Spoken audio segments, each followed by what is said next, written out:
Welcome to this episode of Applied Christianity. We're talking with young adults about everyday issues, temptations, and battles they're having. We try to find biblical solutions and examples to apply to these issues. At Applied Christianity, we want to do more than provide generic guidance. We want to equip you with tactics enabling you to see real progress. The war is much larger than people realize. The enemy is way too crafty to only fight him on Sunday. Spiritual, flesh, and worldly temptations are coming at us 24/7. Doesn't it make sense that you need more than a Sunday service to combat them? We're in it with you, alongside of you, and for you. So let's dive right in. Good morning. Welcome to another episode of Applied Christianity. Today we're here with Emma. Emma, welcome to the show. Hi. How are things going these days? I'm nervous, that's for sure. Nervous? I guess you have a couple pretty big significant events coming up. Yes, I leave for naval basic training Monday. Monday. Great Lakes, huh? Yes, sir. Yeah, I spent 20 years in the Navy, so pretty familiar with that process. So walk me through the thoughts of going into the Navy. How did you decide that? Well, it's always something that I've wanted to do, like since I was little. So I've tried college, failed college 3 semesters, and so I was like, you know what? I think it's definitely time to just enlist. Mm-hmm. This year, actually, in January, I talked to a Marine Corps officer to go Marine Corps officer route and get my degree so I can become a pilot through the Marines. That didn't work out either. I didn't realize the physical strength aspect of it all, and I was like, I don't think so. And at Thunder over Louisville, I saw my F-18s and was like, I'm joining. Mm-hmm. And I went up to the recruiter, and that Monday they called me, and I came in for an interview, and now look at us now. Yeah, it's pretty. A couple months later. It is fascinating, the equipment you get to be around in the military. Spending, again, 20 years and being on aircraft carriers, submarines, all that stuff's pretty exciting. And for individuals that are from, the Midwest or the South, and you see these F-18s and all these Super Hornets that are flying over, it's pretty exciting. I mean, I can see where people get wrapped up in that, like, I want to be a part of that mission. So, yeah, good deal. Well, also, I think what's funny is Dad's favorite movie was Top Gun. So growing up, it's one of my favorite movies. Mm-hmm. And now there's a third one coming out. And where will I be? Seeing that. Yeah. Yeah, I think your dad and I are roughly the same age, and so all of us during that period, his favorite movie was Top Gun. I mean, it was pretty kind of iconic movie back in the 80s, and so we were all kind of, taking, everybody wanted, I remember at the time I joined the Navy, and they had so many applicants that wanted to be pilots after Top Gun. It was almost impossible to become a pilot during that period because Top Gun came out and everybody wanted to be a pilot. And kind of the same thing happened. I don't know if you ever saw A Few Good Men with Tom Cruise. Mm-hmm. So, yeah, during that period, everybody wanted to be a naval JAG officer. So I guess Tom Cruise is like the best recruiter, ever for the Navy. I think they should use him to help people join the military anyway. Use him as a commercial. Yeah. Be their greatest commercial. Yeah. So you have a younger sister? Yes, sir. And she's going to school at U of L. Yes. So now you're going into the Navy. And so now Mom and Dad's going to be kind of empty nesters. So kind of some big events for you all and also for your parents. So how's everybody dealing with that at home, I guess? I'm not really too sure. I know Dad, I think it finally hit him now that I'm like, it's this close and I'm gone. Mom, she's proud. She was a military brat. So her dad was in the Army. And so she's moved around, so she's excited for me to go and do all these things so I can see the world and live life outside of Louisville. But I'm wondering how they're going to take it with me gone and not being able to call or, like, them know my location because we have Live 360. So I'm not going to be able to have that anymore. And now they're like, oh, I don't know how but it makes me coming home and surprising them a lot easier. Yeah, so. It sure does. And so what do you want to do in the military? So in the Navy, I know you have some options, some choices. So what are your top 2 choices, you think? My first choice is aircrew. I want to work with search and rescue. as a helicopter air crewman. Uh, but the PRT that I have to do to get that contract is 18 push-ups, which right now we have 0. And I don't think it's going to get it, but it's okay. I can do the 18-minute run, and then I can do the 1.5-minute plank with music, but we can't have music in basic. So this is going to be an interesting 2 months. But if not, I get religious personnel specialist, so I work as a chaplain's assistant. But the pros with that, I get to be stationed on a Marine Corps base and see my friends. So, yeah, the chaplain corps has so many interesting aspects and so many tentacles that touch so many different places. So, between you and me, I'm rooting on the chaplain assistant. But good So luck am I. with all that. So I know it's a big step. I don't see a problem if I don't get aircrew. I'm more than happy. Because I've been praying about it so much. I think that God was really putting the chaplain's assistant in my way of aircrew. So I'm rooting for the chaplain's assistant as well. Yeah, what I do know of you and about you, I think you'd be a great chaplain assistant. So yeah, I'll be praying for you as well. So on that, walk me through a little bit. How's it, in your path of faith to get you where you are today? How did that start out? Was it from day one, from day 5th grade? Walk me through a little bit of how your progression in faith has got you to where you are today. I really have bad anxiety, so when I was getting bullied in school, I grew up in the church, so I was very sheltered, I guess, and I went to Ramsey, and it was just a culture shock, and I had to balance the world with God, and it was very hard,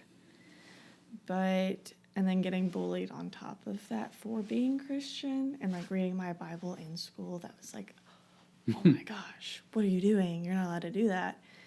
And it just pushed me closer with Christ. And then here recently, I got closer with Christ after my grandmother passed away. So it's because after my granddad passed away, I kind of floated away from Christ. And that really took a toll on me. Because I didn't get to say goodbye, but then watching my Mima pass away, I think that brought me closer with Christ. Yeah. So, yeah, there's anytime we lose somebody, people have different emotions they're dealing with.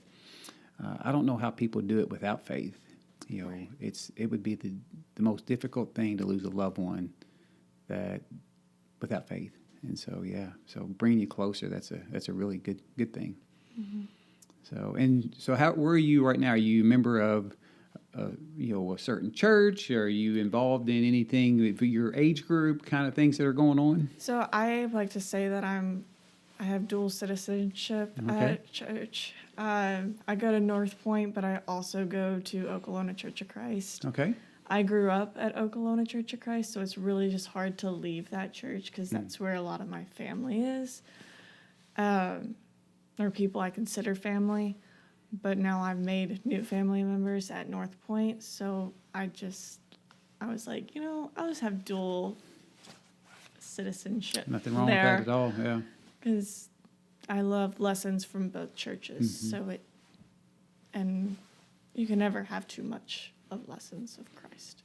Yeah, I don't understand. I think that's a great point. I think people ought to really hone in on that. Is that nobody says you can only go to one church. You get some churches have specialize in certain things that make it kind of attractive, and I don't think you can ever get enough of it. So I think that's a great story. So I think it's wonderful.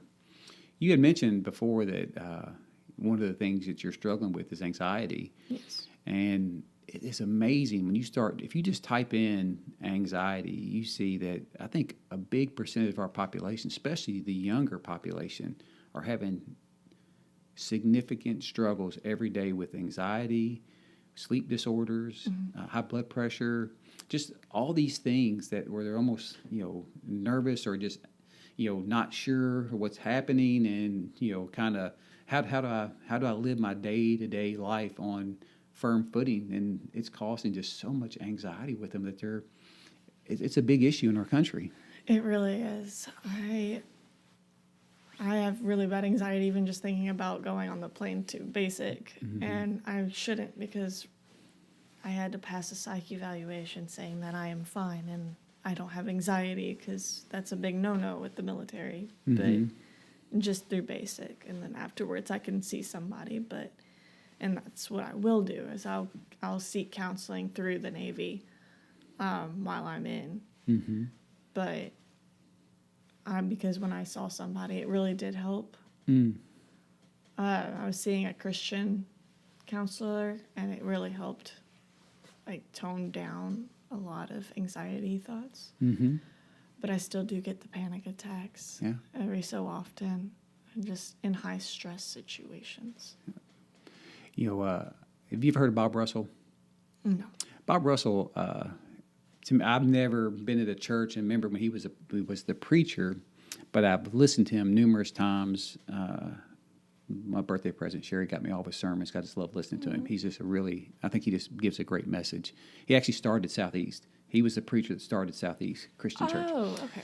So, and he gave a message one time. I think it's not popular, but I 100% agree with it. And I want to get your viewpoint. Being, I know how intelligent you are. I know what you're dealing with. I know where you're going, and because of your age, I want to get your viewpoint on this. His sermon was, that we are commanded not to be anxious. And so when you look at like Philippians 4, I think it's 6 and 7 says, "Do not be anxious about anything, but in prayer and supplication we should bring our requests to the Lord, and the peace of the Lord will basically surpass our understanding."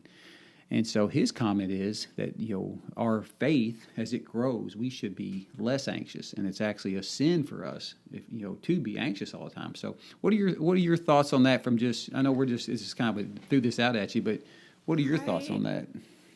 I listen to a lot of like Christian podcasts on TikTok.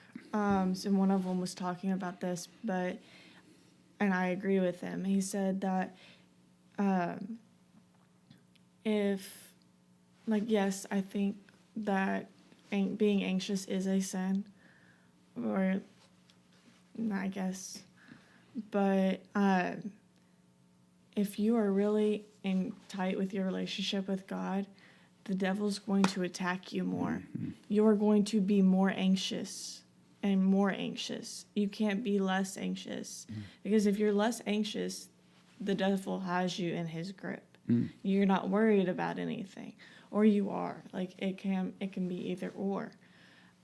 You could be fighting off the worst demons of your life and not have any anxious thought, but he could be hurting you in other ways. But if you suffer with anxiety, he knows that's your weakness. And even though you may be close with Christ, he's going to attack you through anxiety attacks and panic attacks. And that way, he's going to make you overthink till you can't breathe. Right.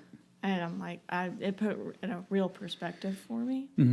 Because when I go to church, and then there's a tornado or a thunderstorm outside, while church is happening, I'll get an anxiety attack, and I have to go to the bathroom. And I'm like, this is just the devil. This is just the devil. It's himself. And I just have to, slow my breathing. And I'm like, I just start praying. And it sometimes helps, but sometimes I have to, just sit there and cry it out. Right. But I also heard that tears are silent prayers to God. Man, because you beautiful.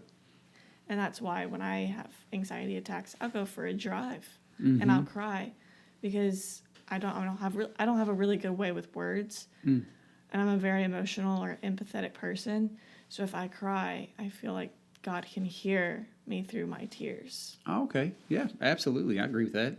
I do think that there's nothing wrong with if a tornado's coming, going to the bathroom and feeling a little bit of your blood pressure going up, or a little bit of stress in that. I think the anxiety, of just the uncertainty of our future, uncertainty of our decisions.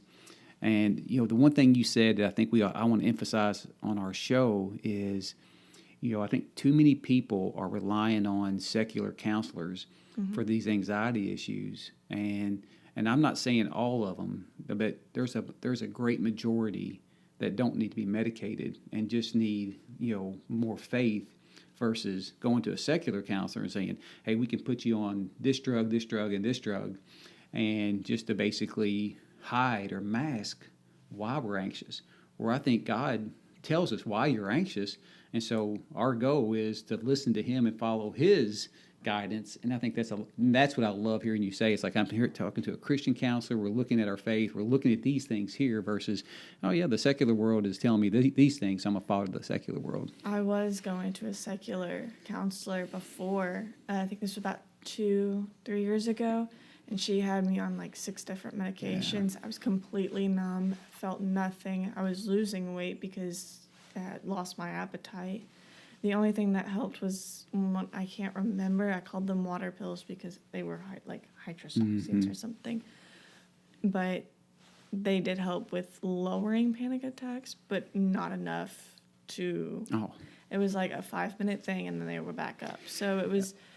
She had me, and then she was wanting to add me like different all the doses, and then add like 10 more, and I was just gonna be taking handfuls of pills, and I quit cold turkey and then just stopped going to her because I was like, I'm done. Yeah, it's just masking the problem. It's never getting at it, and to me, you could take data groups and look. And this time in our society, it's the most counseled. We have more counselors, more psychiatrists, more anything to help people with mental health problems or issues, just anxiety. And we have more, the suicide rate is off the chart, anxiety rates are off the chart. So you can almost look at the secular world and saying, you're failing miserably. Yeah. What you're doing is you're failing, actually causing, it looks like they're not doing anything to help the problem, where I wish more people would turn to their scripture or to their Christian counselor or to their pastor and say, hey, look, these are issues I'm having. What verses or what prayers or what other techniques can I have to help me battle Satan, who's the one whispering in my ear that these are the reasons why you should be anxious. And so, man, that's, I'm glad to hear you say that. Yeah. And one thing that I read every day, it shows up 365 days or 365 times in the Bible, and it says, "Do not be afraid." Mm-hmm. What's that say? Yeah. What's that say? So that has always helped. Mm-hmm. But the reason I brought up the tornado is because when my Mima passed away, that was the year that the tornadoes hit Louisville. Oh, okay. That was the day. So right after she passed away, tornadoes hit. Yeah. As soon as we left the hospital, Yeah. and I saw it, and it was the one that touched down in J-Town. Okay. And I have a small PTSD from it, so I made myself go watch Twisters like 4 times, and now we're doing better. We still have a little panic attack when I hear the siren, but now I just pray when I hear it. So it's really helped with that. So yeah, you hear Christian warfighters. It's like that they don't get, like when the bullets start firing, it's not that they don't get anxious or nervous or or scared or all these feelings that come in. They don't let them overcome them. Their faith helps them keep moving forward and not basically shrink back into not participating in life or looking for other avenues to overcome that, like self-medicating or listening to the secular world saying, hey, let me get you on these things. So the real Emma is not there. It's some ghost version of her that's not basically being her true self. And how do you think your way through that? It's just, to me, it never has made sense when we listen to a secular person who's created the problem almost to try to fix it. And I think if more people would turn to Christ, and they'd see a lot better, I guess, what's the word? Kind of their anxiety would go way down, and all the issues they're having, you start seeing a lot better, overcoming those things versus taking a pill. Mm-hmm. I saw where it's kind of like the same thing. You see people that I always see people that have, and that I know personally that have lost control over weight, and they went and get that gastro bypass.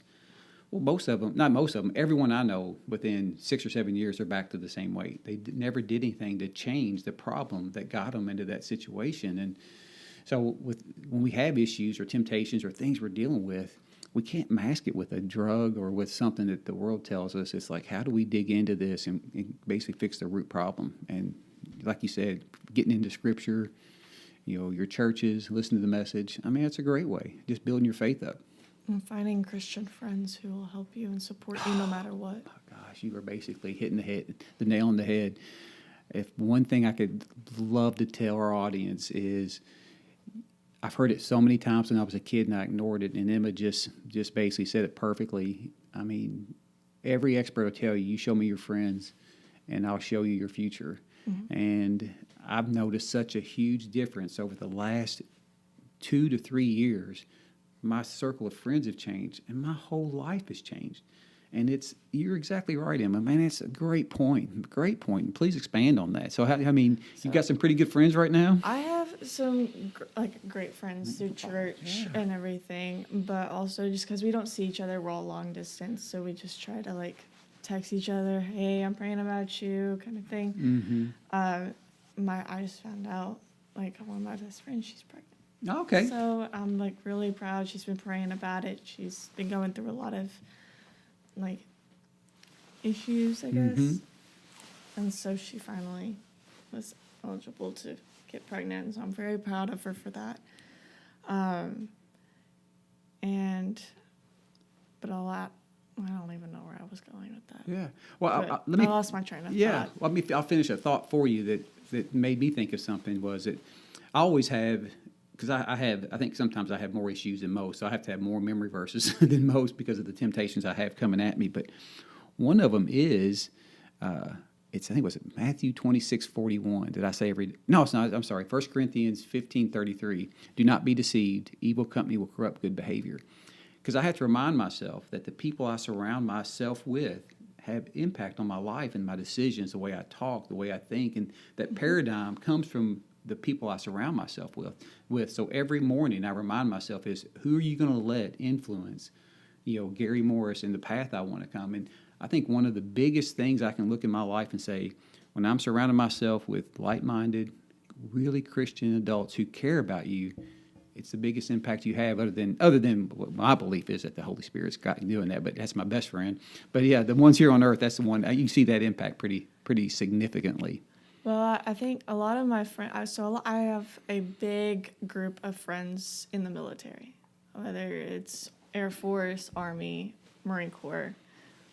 I only have one friend who's in the Navy, and we really don't even talk. But a lot of them are really good Christians, mm-hmm. and it's a battle, especially being in the military, because you have that stereotype of always getting drunk, always partying and everything, and I'm like, it's not always like that. No. There's churches on base. I know some very good people, very good Christian people mm-hmm. in the military, and I'm like, I can't wait to be able to be with them. Yeah, well, I can tell you, I'll give you one data point. I spent 20 years in the Navy, and the most solid Christians, most solid individuals I met were in the military. Mm-hmm. I think that's society telling us that, hey, they pick out a small population of individuals and say, hey, they try to glamorize that. Because, again, I think the world tries to glamorize alcohol and drugs. They say, hey, look at this, here's our military, and that's not true. There's a small subset of the military. I also think with being in the military, you have to be really strong in your faith, because you're fighting these wars that we shouldn't even be fighting, especially in the Middle East. They're not even, because even God said there's always going to be war in the Middle East between Christians and Muslims. So we have to put on the suit of armor, not physically and spiritually, mm-hmm. and to go fight these battles and just keep strong in the faith. Yep. Because there's always in life, especially I hope our younger population hears this, there's things that we can control and there's things we can't. What our politicians do, what our government does, but how we live our day-to-day lives and our mindset and who we surround ourselves with and how we focus on those spiritual battles is the key, because we're never going to control what happens at that level. But we can definitely control our inner circle and then have an influence on those people that our lives touch and show that. So that's, it's just a great point, Emma. I'm enjoying this conversation. So, yeah.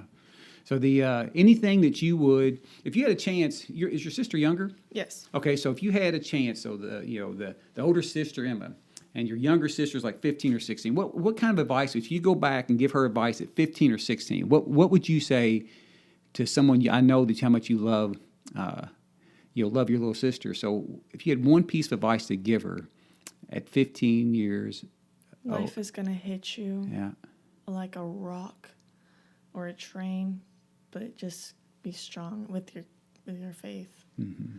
It will hit you, and you're gonna fight some hard battles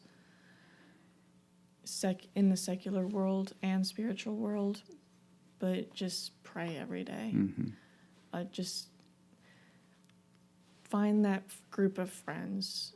If you can't talk to your parents, if you can't go to somebody else, go to God and go to your Christian friends, because they have the best. Other than your parents, they've got the best outcome for you. What a great conversation today. I mean, I've so enjoyed this with Emma, and I think so many points could be taken from this conversation and applied to our lives. It's like it's the one thing that we want to leave with is it's an upside down world, and there's so many uncertainties. However, the one thing we are certain of, the one thing that beyond a doubt, is that the faith in our Lord Jesus Christ gives us that security to tackle these battles and overcome all these things, all these lies the world is trying to tell us. So, again, thanks for tuning in. Hope you enjoyed the show. We'll see you next time. Thanks again. Thank you for spending your time with us today. We hope you found a useful tactic you can apply to your own situation. We're building a community here. Your feedback is important. If you discovered an approach that works, make sure you comment below. The one thing we don't want to do is to keep that solution a secret. Understand there are people struggling and searching for an answer to a similar issue. Be sure to follow us on Facebook at the Applied Christianity Podcast. Looking forward to our next episode. Until then, remember, the Applied Christianity Podcast is about real solutions for real people.